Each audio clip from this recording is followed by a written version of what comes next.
des débats politiques. waaw Fallou da nga may permettre ma commencer d'abord par m'excuser pour ce retard et puis nuyu également mes amis et frères Pape Demba et Ablaye Mbow nuyu également tous les Sénégalais qui nous suivent effectivement wax nga ko xam nga le débat public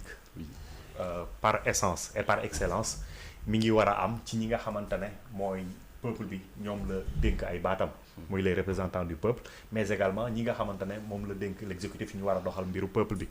loolu nag am na bëri na un arsenal juridique boo xamante ne bu koy organiser bu jaar seen diggante mais également di ñu fàttali li nga xamante ne moom mooy rôle l'Assemblée nationale par rapport au gouvernement donc effectivement si le chef du gouvernement décide lui et son gouvernement conformément à la loi de déférer chaque mois à l'Assemblée nationale pour ñu waxtaanee doxalinu réew mi permettre aux représentants du peuple que sont les députés ñu mën ko jottali li nga xamante ne moom mooy xalaatu askan wi ci politique yi ñuy doxal mais également mën leen fàttali li nga xamante ne xëy na fàtte nañ ko ci prise en charge des préoccupations des populations wala boog ñu mën leen jooyanti su fekkante ne mën nañ ko def mais en tout cas dafay permettre assemblée mu jouer pleinement le rôle qui est le sien mooy le contrôle de l'action du gouvernement mais mooy l'évaluation également des politiques publiques yàgg nañ ko inscrire nag ci suñu corpus mais gisuñ benn gouvernement boo xamante ne jëfee na ko en tout cas ci si ce n'est que de manière intempestive peut-être une fois ou deux fois donc l'engagement du premier ministre devant la représentation parlementaire à venir chaque mois lui et son gouvernement pour répondre aux questions orales aux questions écrites ak yu ni mel dañ koy saluer dañ koy rafetlu di ñaan nag ñu inscrire ko définitivement ci li nga xamante ne moom mooy les usages de cette république donc loolu mooy appréciation peut-être. D'accord. Alors doyen maintenant le contexte bi ñu ko defee parce que actuellement on parle de l'audit du rapport sur la situation des finances publiques parce que auparavant gis nañ député yu bëri yàgg nañu poser ay questions d'actualité je me rappelle Abdou Mbow sur la question de affaire ONAS boobu gis nañ ko Guy Marius Sagna moom il a posé pas mal de questions mais bon day am ñu gis ne si wàllu politique Ousmane Sonko situation bi ak rapport bi ni mu demee moo gën a tax mu bëgg a dem Assemblée nationale aussi peut-être pour bañ a comme ni ko gouvernement bi dafa woon génn ay ñoom Cheikh Diba yooyu mais mu am assez de temps pour taxaw wax askan wi dëgg-dëgg lan moo ko ñor par rapport à ce rapport là li mu si bëgg a wax mais du question dëgg-dëgg du question pratique parlementaire bi parce que yàgg nañ ko poser depuis lors mais ça fait 9 mois ba léegi demul assemblée bi aussi. waaw mais xam nga le président de l'Assemblée nationale àdduna si. oui muy El Malick Ndiaye wax naa ko sànq te jox na ay gage par rapport à la périodicité au respect lié à la périodicité du passage du premier ministre du gouvernement au niveau de l'Assemblée nationale. Donc je pense que lu si des c'est une interprétation c'est un problème de perception te effectivement ku mu neex jàngandee ko sous l'angle ni nga ko bëggee gisee te tu en as le plein droit parce que itamit kenn du la ne waxoo dëgg si li nga xam ne mooy angle bi nga koy jëlee mais am na 9 mois am na 6 mois rapport bi tax na dafa mel ni kon boog bu jàllee si rapport bi du dellu si Assemblée nationale dès lors que dafa war a dellu Assemblée nationale de manière périodique donc contexte bi mun nañ ko situer mais buñ ko situer si contexte bi càng farak dafay mel ni kon bu paree si rapport bi expliquer Sénégalais yi prochaine part dootul demante Assemblée nationale alors que on s'attend à ce que jël nañu engagement yi pour def li nga xam ne moo di passage permanent au niveau de l'Assemblée nationale par rapport justement aux questions d'actualité de ce point de vue là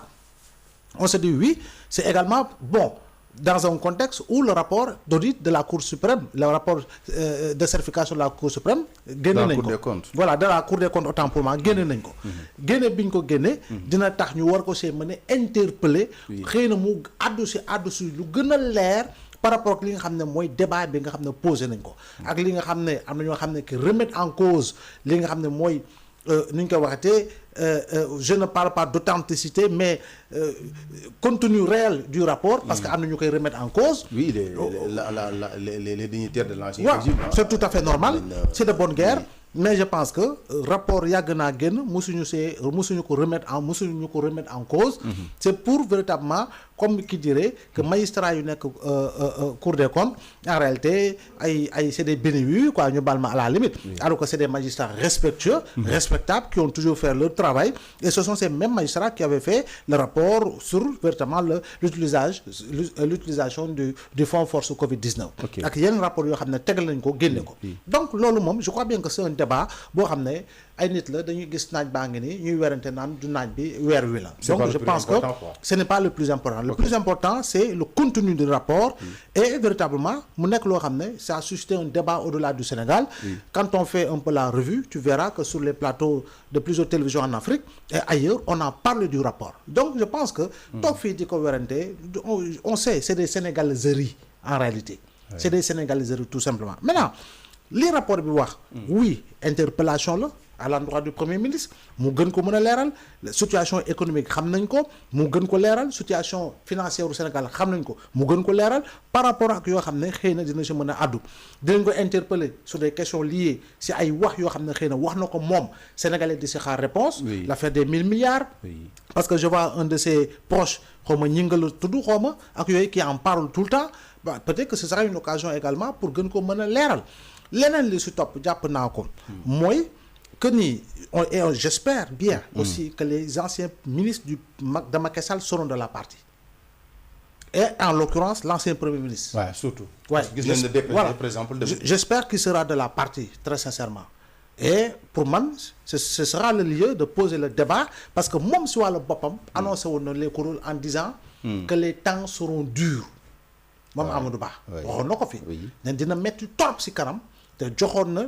li nga xam ne moo di en réalité li ñuy waaj a dund lié véritablement à plusieurs agrégats économiques et lié véritablement au gonflement incessant de la dette et cetera ak yeneen poñ yoo xam ne c'est sur le plan économique. D'accord mais doyen demum premier ministre Assemblée nationale bon am na solo mais jàpp ma ne gën na am solo DPG ba te alors que DPG ba gis nañ ne. non Amadou Ba ñëwul les gens ay Cheikh Omar Anne gars yëpp nga xam ne jàpp nañ ne waroon nañoo ñëw. défier le projet. ñun ñëpp dañu absent. malheureusement xam nga la déclaration de politique générale est moins importante que le débat d'orientation budgétaire. Le débat d'orientation budgétaire est plus important que la déclaration de politique générale. Selon quel principe? Voilà parce que déclaration de politique générale nit mën na ñëw comme def Idriss Seck andi lëg ak kii. Njomboor Njomboor. waaw Idriss Seck njublang wax xaw ma kii mën nga ñëw réciter wax si ay wax c'est une déclaration de politique générale c'est-à-dire que mën nga laal lu nekk jukki lu nekk sans entrer dans le fond. Alors qu'un débat le débat d'orientation budgétaire précisément donne des chiffres précisément donne une périodicité précisément donne une orientation claire sur li nga xam ne moo jëm ci utilisation du budget. Donc loolu il faut ñu xam ni débat d'orientation bi lu mu mën a andi ci wàllu information jëm ci koom moo ëpp solo parce que une déclaration de politique générale bañ na ko déclaration de politique générale c'est le premier ministre qui le fait ce n'est pas le premier ministre qui définit la politique de la nation. D'accord, c'est le président qui définit la politique de la nation mais porté par le premier ministre qui conduit la vision du président de la République. D'accord, donc boo ñëwee ci li nga xam ne moo di question d'actualité bi du ma ne moo ëpp solo yeneen yi mais am na solo étant donné que ñoom ñii yoroon nguur gi ñoom la ñu duut baaraam ne leen ñun banqueroute économique bu ñu nekk yéen la yéen a gonflé yéen a maquillé yéen la ñu soupçonné de détournement yéen la ñu soupçonné de prévarication yéen la ñu soupçonné de corruption yéen la ñu soupçonné leneen ak leneen donc jàpp naa ni foofu dina baax ñoom ñu ñëw war see andi ay réponses concrètes devant les Sénégalais parce que il ne sert à rien de faire une conférence de presse ou de pondre un communiqué à travers un secrétaire général un secrétariat exécutif national de l'information amul sens. Vous avez les fiches techniques, n'est-ce pas? Tout. Am ngeen les données. Mais exposez ça devant le peuple à travers l'Assemblée nationale. C'est là où le débat sera intéressant, justement, Sëñ Fallou. Donc, au-delà de cette question-là, xëy na dinañ ñëwaat si yeneen question liée toujours à l'actualité jëm si toujours lii nga xam ne moo di fondement économique yi lan moo di solution par rapport ak li nga xam moo di situation économique au Sénégal lan moo di solution par rapport à l'évolution du fonds social lan moo di solution par rapport à la levée de bouclier des centrales syndicales lan moo di solution par rapport à des problématiques que vivent les Sénégalais tous les jours je pense que question yooyu yëpp bu ñu si ñëwee jukki ko jàpp naa ni laaj ko Premier ministre Sénégalais yi daañu si gën a am lu leer et que lui également puisse tenir une communication de vérité c'est-à-dire la communication de vérité du dara lu dul wax ce qu'il en est mais tout en créant les conditions pour ne pas susciter le désespoir au contraire une communication boo xam ne dafay créer dafay susciter l'espoir chez les Sénégalais par rapport à des solutions à court et moyen terme parce que le président Diomaye wax na ko ces problèmes on doit les transformer en opportunité léegi opportunité yooyu ñu war a problème ñu war a transformer en opportunité et ce sera pour moi l'occasion pour le Premier ministre de définir le plan pour que ces problèmes deviennent véritablement des opportunités. Alors, d'accord. Aujourd'hui, Thioune, ça crée un débat, les anciens ministres, aujourd'hui on a vu que plusieurs fois ñu ngi waxtaan des questions yoo xam ne dafay intéresser réew mi à part ñi nga xam ne peut-être APR lañ bokk ak Abdou Karim Sall